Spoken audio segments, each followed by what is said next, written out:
fungus.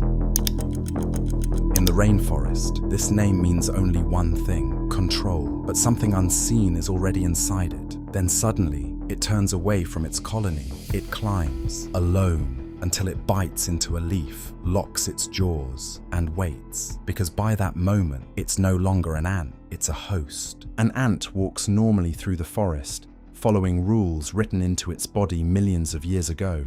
Nothing looks unusual. Then, without warning, its behavior begins to change. It leaves its colony. It climbs alone. It bites into a leaf and never lets go. Days later, something grows out of its body, reaching upward like a signal. This is not science fiction. It is real, and scientists call it the zombie fungus. And once you understand what exactly this creature is, things start to get scary.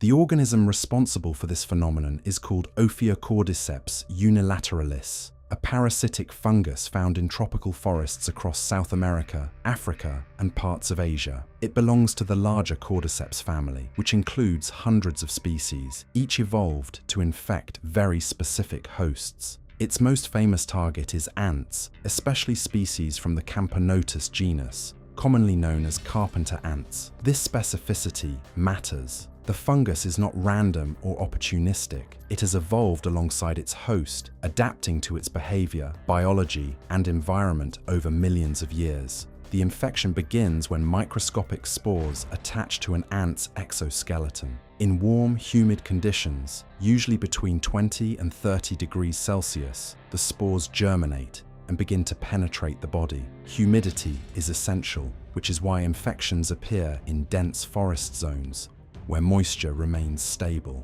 Scientists have discovered what are known as ant graveyards, places where many infected ants die in nearly identical positions. Most are found around 20 to 30 centimeters above the forest floor, where temperature and airflow create ideal conditions for fungal growth and spore dispersal. Nothing about this is accidental. The fungus grows slowly and quietly, while the ant continues its normal life. There are no immediate signs of control or illness because the parasite depends on the host staying alive and mobile during early stages. That is what makes the process so unsettling. By the time visible symptoms appear, the infection has already progressed far beyond the beginning. And once enough of the body has been colonized, the relationship changes completely. The fungus no longer needs cooperation. It begins directing movement itself. And before we look at the invasion, make sure to subscribe to the channel if you're liking our content.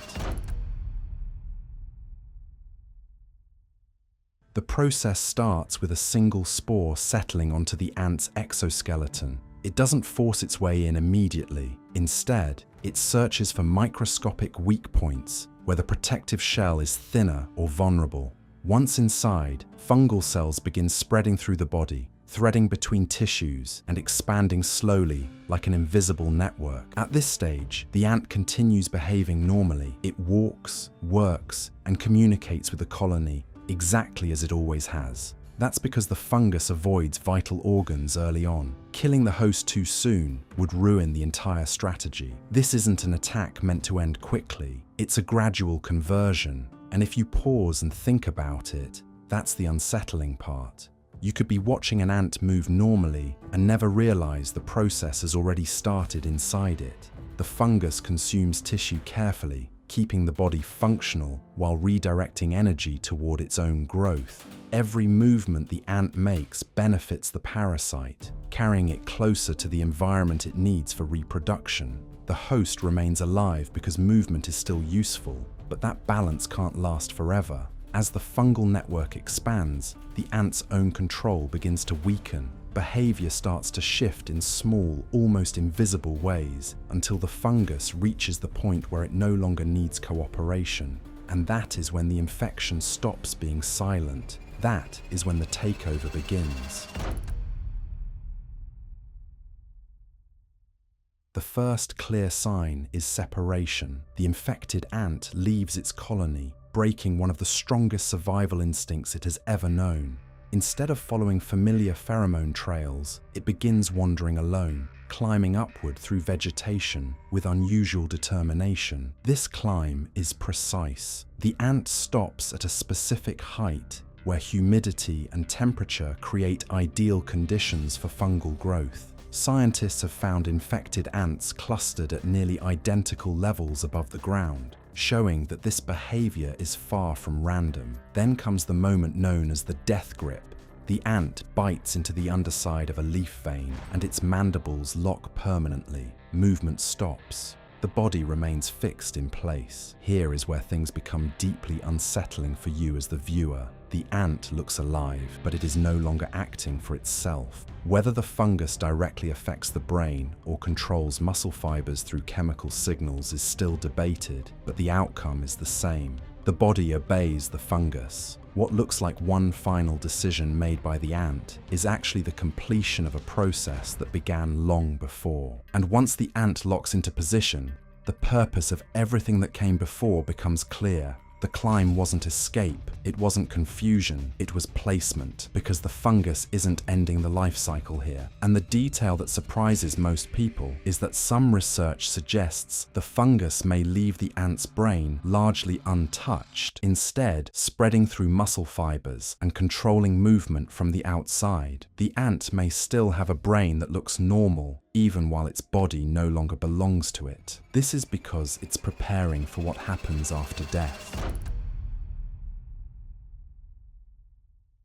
The ant dies exactly where the fungus needs it. Still clamped beneath the leaf, its body becomes a platform rather than a victim. Over time, a fungal stalk grows out from the head or thorax, pushing upward into open air where it can release spores effectively. Those spores drift down toward the forest floor, landing on the paths where healthy ants continue to move. The positioning is so consistent that researchers often find infected ants at nearly identical heights, creating what looks like a carefully arranged infection zone. Nothing about this stage is random. The climb ensured airflow, the grip ensured stability. Even death serves a purpose in the cycle. If you were standing in that forest, you might walk beneath dozens of infected ants without realizing each one is part of a larger reproductive system operating above you. The fungus doesn't spread through speed or numbers alone, it spreads through placement and timing, and that precision changes how you see the entire process. What first looked like horror begins to look more like strategy refined over generations. This is no accident of nature, it is a repeated solution. And once you realize that this behavior happens again and again across different insects and environments, the story stops being about one fungus controlling one ant. It becomes evidence of a much larger pattern unfolding across the natural world. The zombie fungus is only the most famous example. Cordyceps fungi exist in hundreds, possibly thousands, of variations, each adapted to a specific host. Some target beetles, others infect caterpillars, flies, or spiders, and each one manipulates behavior differently, depending on what gives the fungus the highest chance of reproduction. Some force their hosts to climb upward, others drive them underground or into sheltered spaces. The strategy changes, but the principle stays the same. The host is redirected toward conditions that favor fungal growth. This is what makes the phenomenon so unsettling. If it happened once, you could dismiss it as a biological oddity. But when you see the same pattern repeated across species, ecosystems, and continents, it starts to look less like an exception and more like an evolutionary rule. Take a moment to think about that as you watch these examples. You are not looking at a single bizarre organism. You are looking at a strategy nature has refined over millions of years. The fungus doesn't need intelligence or intention. Evolution did the refining for it, one successful variation at a time. And the more examples you see, the harder it becomes to call this unnatural. Instead, it begins to feel like a system working exactly as designed, which raises a deeper question. Why does something so effective still feel so alien to us when we see it happen? The discomfort comes from more than appearance. The zombie fungus unsettles us because it changes behavior without visible struggle. The host keeps moving, keeps functioning, yet its actions no longer serve its own survival. That idea conflicts with how we understand life itself. We associate living creatures with autonomy. Movement suggests intention, choice, control. The fungus removes that illusion. It turns a living organism into a tool, redirecting movement and positioning toward its own life cycle. Timing becomes precise, behavior becomes predictable. The host body turns into infrastructure rather than an individual, and that is what feels alien. Not the fungus itself, but the loss of agency it represents. Nature, however, does not operate on concepts like fairness or identity. Evolution rewards outcomes, not intentions. If a strategy increases survival and reproduction, it persists regardless of how unsettling it appears to us. The fungus isn't cruel. It isn't intelligent in the way we define intelligence. It simply follows biological pathways shaped over immense stretches of time. Once you accept that, the fear begins to shift. What once felt like horror starts to look like efficiency, and that shift forces a new perspective. The zombie fungus is not breaking the rules of life. It is exposing how those rules actually work when stripped of emotion, which leads to the final layer of the story. Because none of this appeared suddenly. Every stage, every behavior, and every detail was shaped slowly through evolution. Nothing about the zombie fungus appeared overnight. The relationship between fungus and host has been shaped through co-evolution over millions of years. Small mutations created variation. Natural selection filtered those variations, preserving only the strategies that improved survival and reproduction. Over immense stretches of time, what began as simple infection became precise behavioral manipulation. Fungi themselves are ancient, older than plants and animals as we know them today. They have shaped ecosystems long before humans existed, breaking down organic matter and redistributing nutrients across the planet. In many ways, they are quiet architects of life rather than outsiders to it. The zombie fungus is simply one extreme result of that long history. Each stage of its life cycle serves a purpose. Keeping the host alive allows movement. Directing the climb ensures ideal humidity. Positioning the body maximizes spore dispersal. Nothing is wasted. And if you stop for a moment and think about it, what feels unnatural is actually the opposite. You are witnessing evolution stripped down to efficiency, where every detail survives because it worked better than alternatives. There is no design plan, no intention, just refinement repeated over generations beyond human imagination. That realization changes the tone of the story completely.